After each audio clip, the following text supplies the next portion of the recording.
That's cute, you really think you're in charge here. The words hung in the air like smoke.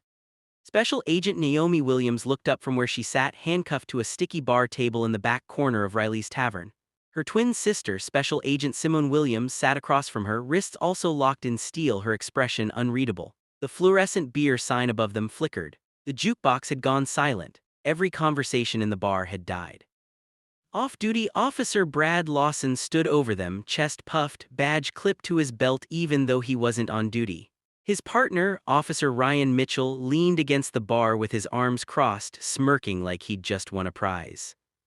Naomi didn't blink, she didn't raise her voice. She just looked at Lawson with that same calm, almost amused expression. "I asked you a question," Lawson barked, louder this time, making sure everyone could hear. "Do you really think you're in charge here?" Naomi tilted her head slightly, her fingers still cuffed, drummed once on the table. "Not yet," she said quietly, "but give it 5 minutes." Lawson's smirk faltered, just for a second. Simone, the quieter of the twins, finally spoke. Her voice was low, measured, and cold as winter. "You're making a mistake." "The only mistake," Mitchell called from the bar, "was you two thinking you could mouth off to cops and walk out of here like nothing happened." The bartender, a middle-aged white woman with tired eyes, polished the same glass over and over, pretending not to see. A couple at a nearby booth stared into their drinks. Another man near the door checked his phone, shoulders hunched, refusing to make eye contact. No one was going to help. That's how it always went. If you think this is shocking already, wait until you hear the twist. Hit subscribe now so you don't miss it. 20 minutes earlier, Naomi and Simone Williams had walked into Riley's tavern like any other pair of sisters looking to unwind after a long week. They were identical twins, 32 years old, 5'9", athletic builds with defined shoulders that spoke of years of physical training. Both had their natural hair styled in sleek low buns, sharp cheekbones, and the kind of presence that made people do double takes. Naomi wore dark jeans and a fitted black leather jacket over a burgundy top.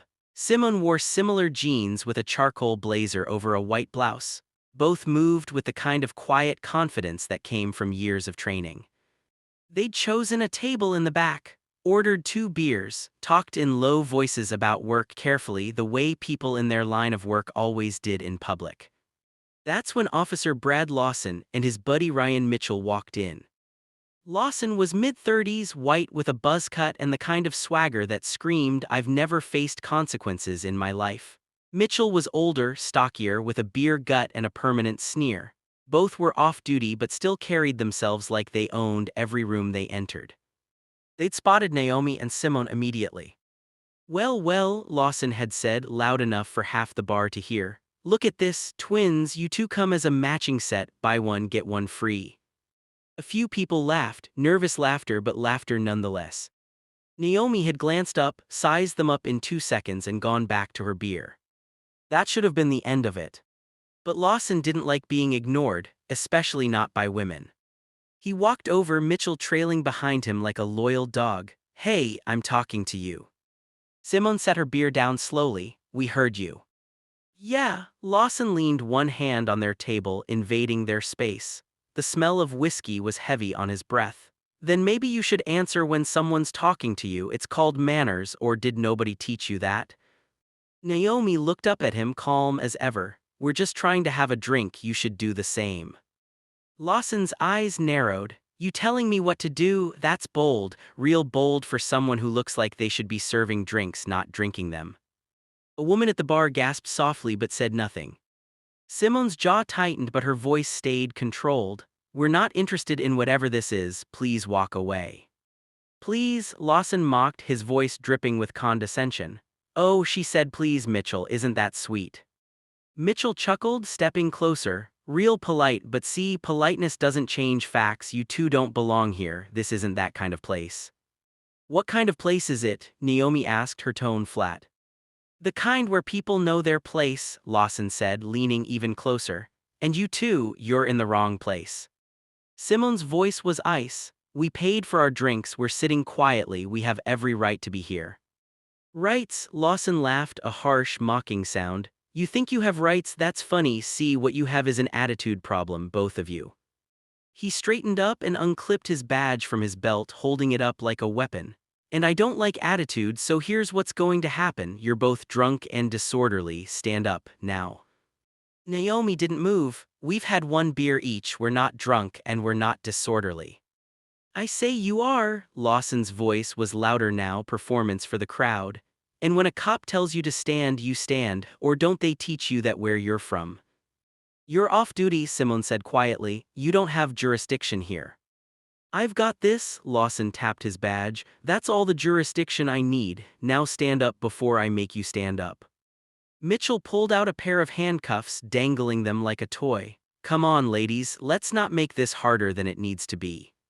The bar had gone completely silent now, every eye was on them. The bartender had stopped even pretending to work. A woman near the bathroom had her phone out, but she wasn't recording, she was texting someone, probably telling them to stay away. Naomi looked at Simone. Simone looked back. They could fight this, they could refuse, they could make a scene. But they both knew what happened to black women who resisted cops, even off-duty ones. They'd be called aggressive, threatening, dangerous.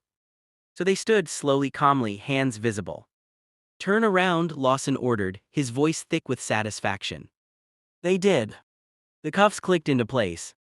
There we go, Lawson said, his tone sickeningly sweet. See how easy that was, all you had to do was listen. Lawson shoved Naomi into the chair hard enough that it scraped across the floor. Mitchell did the same to Simone, his hand lingering on her shoulder a second too long. Simone's eyes flashed, but she said nothing. Now, Lawson said, loud enough for everyone to hear, let's talk about respect. See, you two walked in here like you owned the place, like you were better than everyone else, and that's a problem. Naomi said nothing. Her eyes scanned the room, the bartender looking away, the couple in the booth suddenly very interested in their food, the man by the door slipping out without a word. No one was going to help. What, nothing to say now, Mitchell taunted, all that mouth you had a minute ago. Simone's voice was ice, we weren't the ones looking for a fight. Oh, but you found one, Lawson leaned in close, his breath hot and sour. You know what I think? I think you two need to learn a lesson, something to remind you that when a cop tells you to do something, you do it. No questions, no smart remarks, just compliance.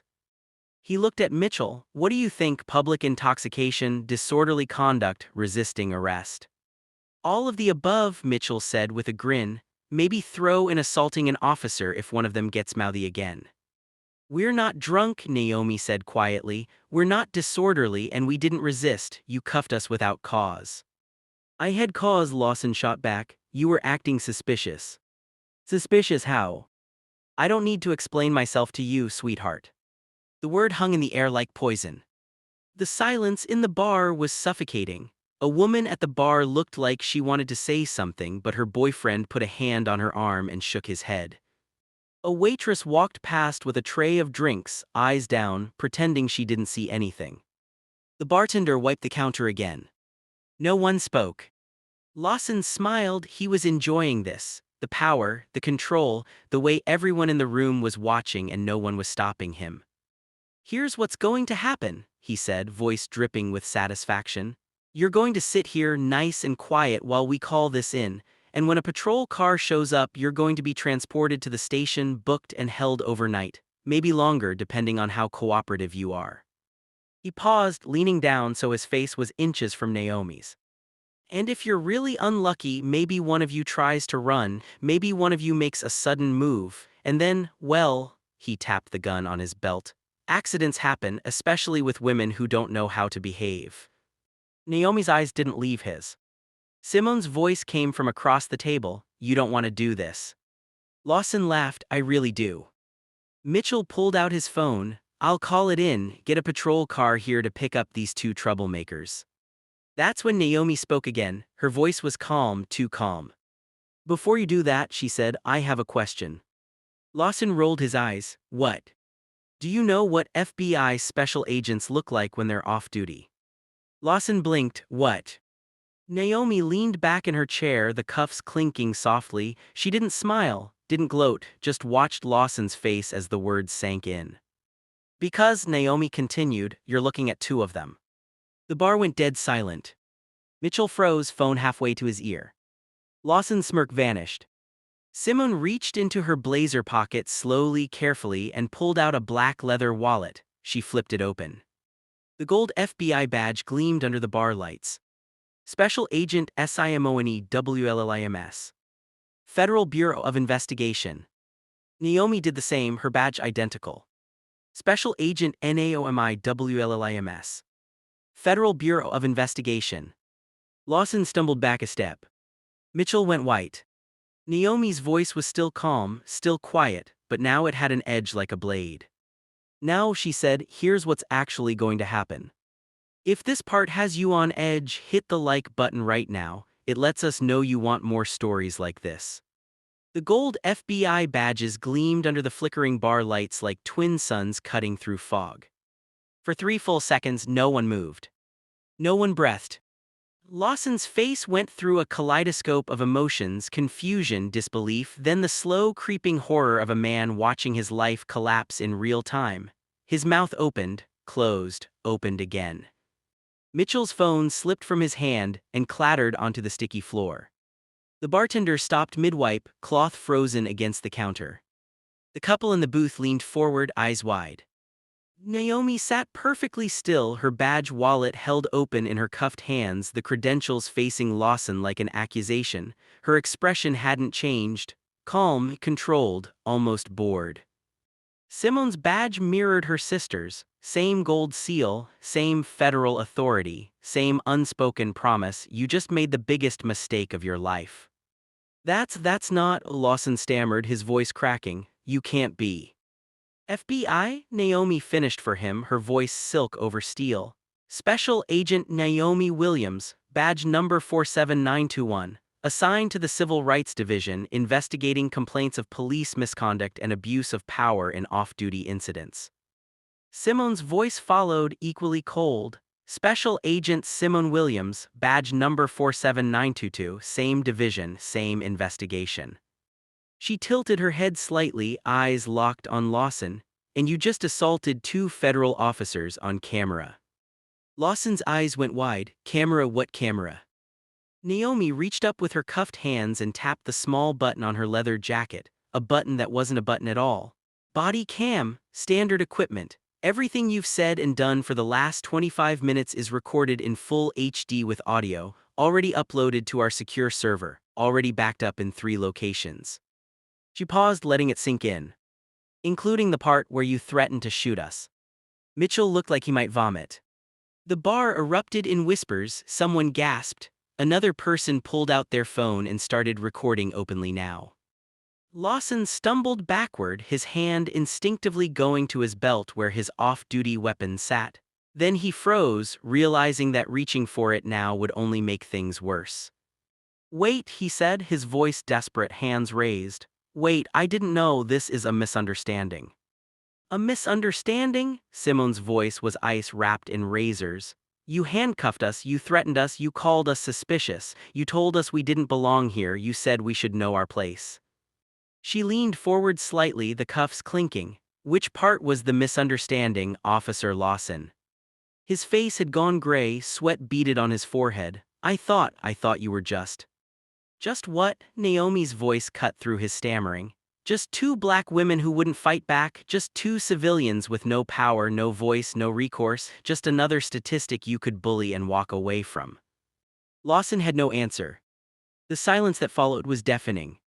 Then Naomi spoke again, her voice calm but carrying the weight of federal authority. Officer Brad Lawson, Officer Ryan Mitchell. You are both under citizen's arrest for assault on federal officers, false imprisonment, civil rights violations, and making terroristic threats. You will remain here until local law enforcement and federal agents arrive to take you into custody. You can't, Mitchell started.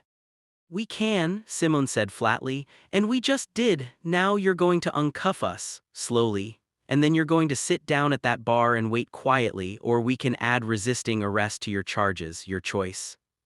Lawson's hands shook as he pulled out his keys. He moved like a man in a dream or a nightmare. The cuffs clicked open, first Naomi's, then Simone's.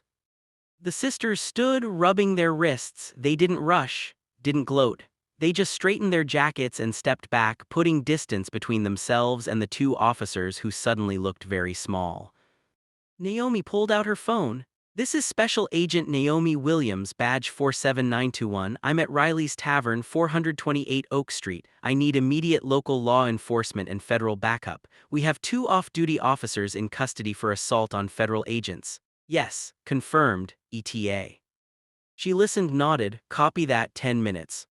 She ended the call and looked at Lawson and Mitchell. "Sit, don't move, don't speak, don't even think about leaving." They sat. The bar had transformed. What had been a space of silent complicity was now buzzing with shocked energy. People were recording, whispering, some looked relieved, others guilty. The bartender, the woman who'd been polishing the same glass, finally spoke. Her voice was quiet, trembling. I'm sorry, I should have said something, I should have." "You were scared," Simone said, not unkindly. "That's what they count on." Naomi's eyes swept the room. "How many of you have seen this before? Officers like these two, abusing their power when they think no one's watching." A few people looked down. A black man near the back raised his hand slowly. "They threw me out last month, said I was drunk, I'd had 1 beer, same as tonight. They hassled my sister," a Latina woman said from a booth. "Called her illegal, threatened to call ICE, she was born in Texas." An older white man in a flannel shirt spoke up, his voice rough. "They roughed up my son, he's got Down syndrome, they said he was resisting, he was just confused." More voices joined in, a chorus of grievances. Years of abuse swept under the rug because who would believe them against a cop's word? Simone pulled out a small notebook. "Anyone willing to make an official statement, give me your name and contact information. This doesn't end here, this ends when the pattern stops." People lined up. Lawson watched, his face growing paler with each name added to the list. Mitchell buried his face in his hands. Then the door swung open. A man in his 50s walked in, tall, broad-shouldered, wearing a police captain's uniform. Captain Robert Delaney. His face was hard, his eyes scanning the room until they landed on Lawson and Mitchell. "What the hell is going on here?" he barked. Lawson shot to his feet. "Captain, thank God, these two," he pointed at Naomi and Simone. "They're claiming to be FBI, but they assaulted us, they." "Sit down," Delaney ordered. Lawson sat. Delaney walked over to Naomi and Simone. He looked at their badges, still visible, then he looked at them. His expression was unreadable. "Special Agents Williams," he said slowly. "I received a call from your field office about 20 minutes ago. They said you might be conducting an undercover operation in my jurisdiction." "That's correct," Naomi said. Delaney nodded, then he turned to Lawson and Mitchell. His voice dropped to something cold and dangerous. "Tell me you didn't do what I think you did." Lawson opened his mouth. Nothing came out. "They assaulted us," Simone said. "Handcuffed us without cause, threatened us with weapons, made racial remarks, all on camera." Delaney closed his eyes. For a moment he looked like he aged 10 years, then he opened them and his expression was granite. "Lawson, Mitchell, badges, weapons now." "Captain, this is." "Now." They complied, their badges and service weapons hit the bar with heavy thuds. Delaney picked them up, his face twisted with disgust. "You're suspended effective immediately, pending federal investigation, and God help you because I won't." He turned to Naomi and Simone. "Whatever you need from my department, you have it, full cooperation, no obstruction, these two don't represent us." "Don't they?" Naomi's voice was quiet, but it cut through the room. "Because according to our investigation, this isn't the first time. Complaints against both officers, multiple incidents, all buried by internal affairs, all dismissed." Delaney's jaw tightened. "Internal affairs reports to me I never saw." "Then someone made sure you didn't," Simone said, "which means this goes higher than 2 bad cops, this is systemic." The captain looked like he'd been punched. "I'll get you those files, everything, tonight." "We'll hold you to that," Naomi said. Sirens wailed outside, federal vehicles and local patrol cars pulled up. The doors burst open. 6 FBI agents in tactical vests flooded in, followed by uniformed officers from the local department.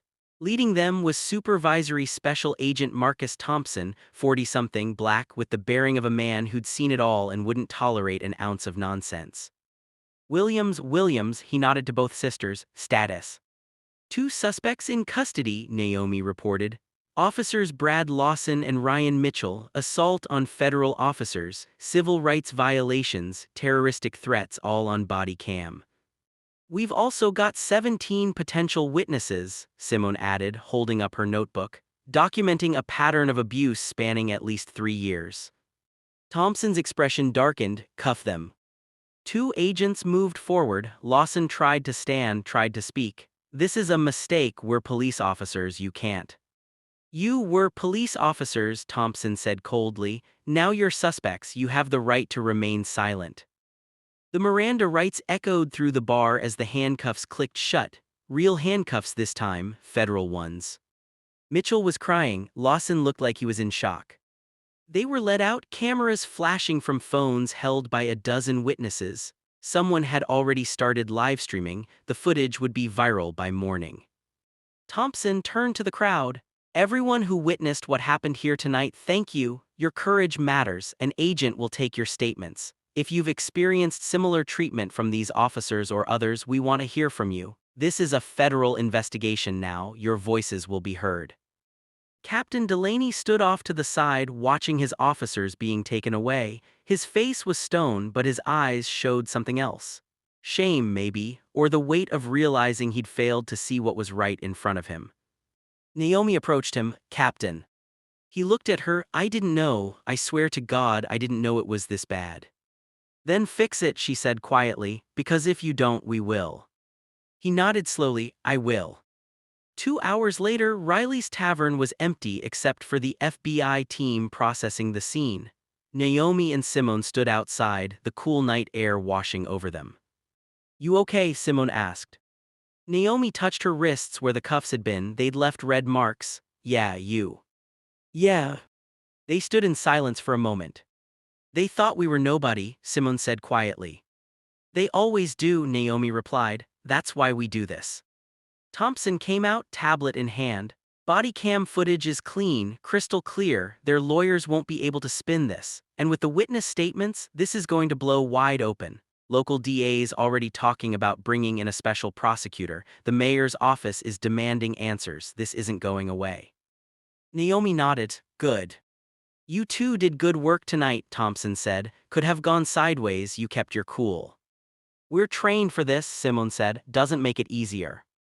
No, Thompson agreed. It doesn't, but it matters. Every time we expose this, every time we hold them accountable, it matters. It changes the calculation, makes the next one think twice.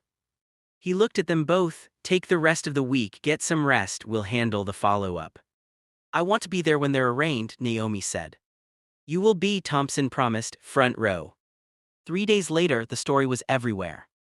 Twin FBI agents expose police brutality in undercover sting, CNN. Federal agents assaulted by off-duty cops, systemic abuse uncovered, MSNBC.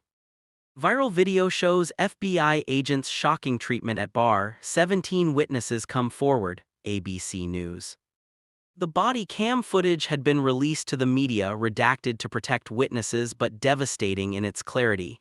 You could hear every slur, every threat, every moment of abuse. Lawson and Mitchell were arraigned on federal charges. Bail was denied. They faced years in prison. The internal affairs files Captain Delaney had promised, they revealed a pattern that went back 5 years, dozens of complaints, all buried. The department's internal affairs chief was suspended pending investigation. The mayor announced a complete review of the police department's complaint process. Federal monitors were assigned. Community oversight boards were established. And the 17 witnesses, they became 18, then 25, then 43. People who'd been silent for years found their courage. Naomi and Simone sat in their field office reviewing the case files that would never end because there were more Lawsons out there, more Mitchells, more precincts where power went unchecked and victims stayed silent. You think it'll change? Simone asked. Naomi looked at the wall of case files. Not overnight, but piece by piece, badge by badge, story by story. She looked at her sister. Every time someone refuses to stay silent, it changes. Every time someone stands up, it changes. Even when it's hard. Especially when it's hard. Simone smiled, then we keep going. We keep going, Naomi agreed. Because they'd learned something that night that Lawson and Mitchell never understood. Power doesn't come from a badge. It comes from courage. It comes from refusing to accept that wrong is right. It comes from standing up when everyone else looks away. And it comes from knowing, truly knowing, that your voice, your dignity, your rights are worth fighting for. They tried to bury the truth. But the truth doesn't stay buried.